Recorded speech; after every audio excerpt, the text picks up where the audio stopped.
इस समय इमीडिएटली नहीं। इसके अलावा दूसरी और कौन सी कंपनी आज खबरों में है? सुमित हमारे साथ बने हुए। सुमित, और क्या है आज? देखिए, आज कुछ कंपनियों का केपेक्स अनाउंस हुआ है और कुछ कंपनियों में टाई अप्स हुए हैं। तो पहले शुरुआत कर लेते हैं ब्लू डार्ट, जहां पे कंपनी ने एक अपडेट दिया है कि वो 25 नए रिटेल आउटलेट्स खोलेगी टियर 1 एंड टियर 2 सिटीज़ में। ये इनके एक्सपेंशन प्लान का एक हिस्सा है, जिसके तहत ये कंपनी एक्सपैंड करने जा रही है। शेयर ने रिसेंटली अपना ऑल टाइम हाई हिट किया और लॉजिस्टिक मेजर है, इसलिए आज से आप इसके ऊपर नज़र बनाकर रख सकते हैं। अल्ट्राटेक ने भी एक्सपेंशन प्लान बोला है, करीब 4 मिलियन टन के पर कैनम के आसपास की कैपेसिटी एक्सपैंड करेंगे ये अपनी। नाथ द्वारा राजस्थान में ये कैपेसिटी को फर्दर एक्सपैंड करने जा रहे हैं और ये वाइट पुट्टी जो इनकी जिसमें लीडर हैं उस स्पेस के अंदर ये कैपेसिटी एक्सपैंड कर रहे हैं। तो अल्ट्राटेक सीमेंट के ऊपर भी आप नज़र बनाकर रखेंगे। BEL, जहाँ पे कंपनी ने एक MOU किया है एडवांस वेपन एंड इक्विपमेंट को लेकर, ये कंपनी ने एक करार किया है और जो करार ये आर्मर्ड व्हीकल निगम लिमिटेड के साथ करार किया गया है। इसमें बेसिकली ये main battle tanks, inventory, fighting vehicles और आर्मर्ड फाइटिंग व्हीकल्स के साथ ये कुछ रिलेटेड सिस्टम्स प्रोवाइड कराएंगे। तो BEL इस लिहाज से भी आप नजर रखेंगे, 2% के आसपास की तेजी देखने को मिली। वेदांता, जहां पे कंपनी ने एक अनाउंसमेंट दी है कि 22 नवंबर को डिविडेंड को लेकर फैसला ले सकते हैं। दरअसल पेरेंट की तरफ से डिविडेंड पहले माफ कीजिएगा, हिंदुस्तान जिंक की तरफ से डिविडेंड पहले अनाउंस हो चुका है। वेदांता वहां पे प्रमोटर है, तो अब यहाँ पर किस तरह का डिविडेंड का अनाउंसमेंट होता है 22 तारीख पर, इस पर भी आप नजर रखेंगे। हिंदुस्तान जिंक करीब 15 रुपए पर शेयर के आसपास डिविडेंड की घोषणा ऑलरेडी कर चुका है, तो उस लिहाज से आप उस पर ध्यान रखेंगे। एक LIC ने अपडेट दिया है कि इन्होंने बजाज ऑटो के अंदर अपना हिस्सेदारी घटाई है। करीब 7.2% के आसपास का स्टेक था, जिसे घटा के 5.2% ये स्टेक पहुंच गया है। तो आप बजाज ऑटो के ऊपर भी ध्यान दे सकते हैं, इन्होंने अपनी हिस्सेदारी घटाई है बजाज ऑटो के अंदर।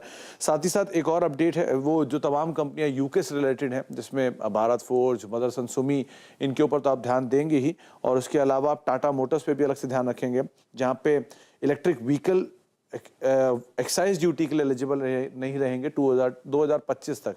ये एक जो बयान है यूके चांसलर की तरफ से आता हुआ दिखाई पड़ा है। तो तमाम जो डिटेल्स हैं इससे रिलेटेड वो ये है कि इलेक्ट्रिक कार ओनर्स को टैक्सेस देने पड़ेंगे 2025 से, और साथ ही साथ 20% का जो JLR का जो रेवेन्यू है टाटा मोटर्स का, वो JLR यूके से आता है। तो उनके लिए एक बड़ा ट्रबल हो सकता है, क्योंकि EV स्पेस के अंदर ये ऑलरेडी कंपनी एक्सपैंड कर रही है, कामकाज कर रही है और बहुत अग्रणी मानी जा रही है। तो इस तरह के कोई भी बयान आना ये टाटा मोटर्स के लिए एक सेटबैक हो सकता है। तो उस लिहाज से आप टाटा मोटर्स या तमाम मदरसन सुमी या तमाम भारत फोर्ज जैसी कंपनियों के ऊपर नजर बनाकर रख सकते हैं। तो ये सभी वो काउंटर्स दरअसल आज जो खबरों में हैं, इन पर असर पड़ेगा। इनफैक्ट ये टाटा मोटर्स वाली खबर बड़ी दिलचस्प है, क्योंकि एक के बाद आप देखिए स्थिति और भी गंभीर होती हुई। पहले JLR के CEO का पद छोड़ना, और अब ये जो यूके चांसलर की तरफ से अपडेट आया है कि जो भी आपको रियायतें मिल रही थी अगर आप एक इलेक्ट्रिक व्हीकल ओनर हैं यूके में, वो 2025 से दरअसल खत्म होती हुई दिखाई देंगी। तो ये इनफैक्ट कंपनी पर भारी पड़ेगा, क्योंकि JLR के बिजनेस में काफी अग्रेसिवली कंपनी अपने EV पोर्टफोलियो को अब मजबूत करने वाली थी। अब देखते वहां पर प्लान्स में क्या कोई बदलाव आता है या नहीं, क्योंकि अगर ये इंसेंटिव नहीं मिल रहा है तो लोगों के पास भी कम ही इंसेंटिव होता है स्विच करने के लिए, अनलेस आप खुद बहुत ही एनवायरमेंटली कॉन्शियस है, क्योंकि at the end of the day EV vehicle जब आप इनिशियली खरीदते हैं वो महंगी पड़ती है। शर्मिला, ये क्या थोड़ा सा सेंध लगा सकता है टाटा मोटर्स के पूरे EV प्लान पर, और उसी पर दरअसल ये स्टॉक भागा भी था?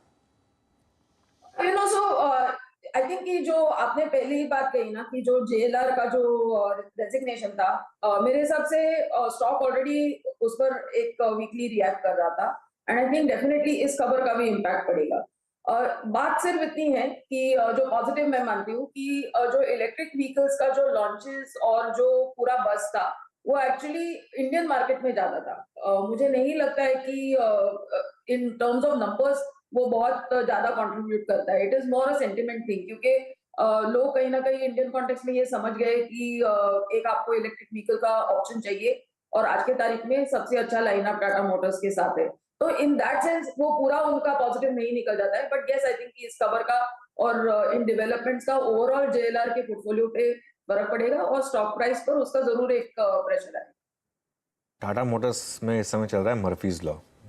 Harshita, whatever can go wrong is going wrong. हाँ, मतलब वो कल JLR के CEO की बात आई, और उसके बाद वो जो CFO ने बोला कि we are at a buffet but late by 2 days तो सब कुछ खत्म हो चुका है वहाँ पे ऑलरेडी।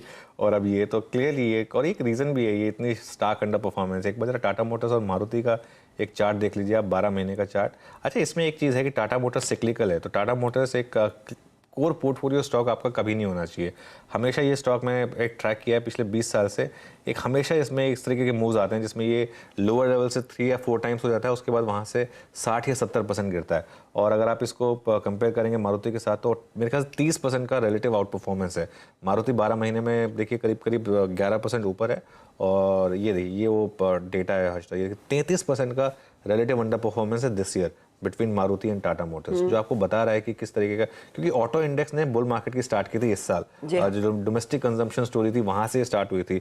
मारुति ने अच्छा किया, टीवीएस मोटर ने जबरदस्त किया, आयशर मोटर्स ने बहुत खूब, महिंद्रा एंड महिंद्रा का जबरदस्त री रेटिंग हुई, एस्कॉर्ट्स में जबरदस्त री रेटिंग हुई, आयशर मोटर्स भी फाइनली अपनी ओल्ड ग्लोरीज को रिक्लेम किया उसने।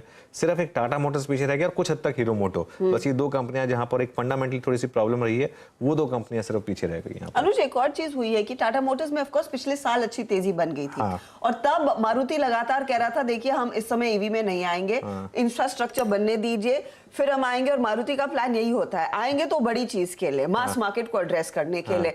अब जब मास मार्केट की गाड़ियां मारुति वाली आने लगेंगी तो क्या वाकई में टाटा की थोड़ी सी मिड मार्केट या फिर थोड़ी सी महंगी वाली ईवी खरीदेंगे या नहीं? ये देखिए बहुत ही इंपॉर्टेंट चीज थी ये, और ये इसके लिए देखिए मारुति के बारे में एक कंपनी के जो है मैं कह सकता हूँ जिसने हमेशा अपने आप को अडेप्ट किया है इंडियन मार्केट में। आपको याद होगा जब सेंट्रो ह्युंडई आई थी तब लोगों ने कहा था कि अब मारुति का दबदबा खत्म हो जाएगा, लेकिन उसने एक्चुअली मार्केट को जितना एक्सपैंड किया उसके बाद मारुति ने एक्चुअली और मार्केट शेयर गेन किया था। और यही चीज़ आपको मैं कह रहा हूँ एक आपको हश्ता आगे के टाइम पे देखने में मिलेगी, वो मिलेगी आपको 2 व्हीलर कंपनियों में, जो ये कंपनियां आप जैसे ये हीरो मोटो है या बजाज ऑटो है, इन्हें पता है कि आगे ईवी का जमाना है, ये चुपचाप नहीं बैठने वाले, लेकिन ये देख रहे हैं ये लोग क्या कर रहे हैं, ये कह रहे हैं जो गलतियां ना वो दूसरों को करने देते हैं। हम जब ये सब कुछ क्लियर हो जाएगा तो अब ये जितने भी ये व्हीकल्स में आग लग रही है ये सब हो रहा है, वो अब उससे नाम भी खराब होता है आपका। तो आप एक बार ये कंपनियां देख रही हैं कि जहां पर एक उनको लगा कि अब टेक्नोलॉजी आ गई है और अब एकदम फुल प्रूफ टेक्नोलॉजी है, वहां पर ये लोग फिर आएंगे और उसके बाद जिस तरीके से ये लोग एंट्री करेंगे उसके बाद छोटे प्लेयर्स को खा जाएंगे ये लोग। इंटरेस्टिंग होगा देखना कि यहाँ पर किस तरह का वो ईवी प्ले पैन आउट होता है। लेकिन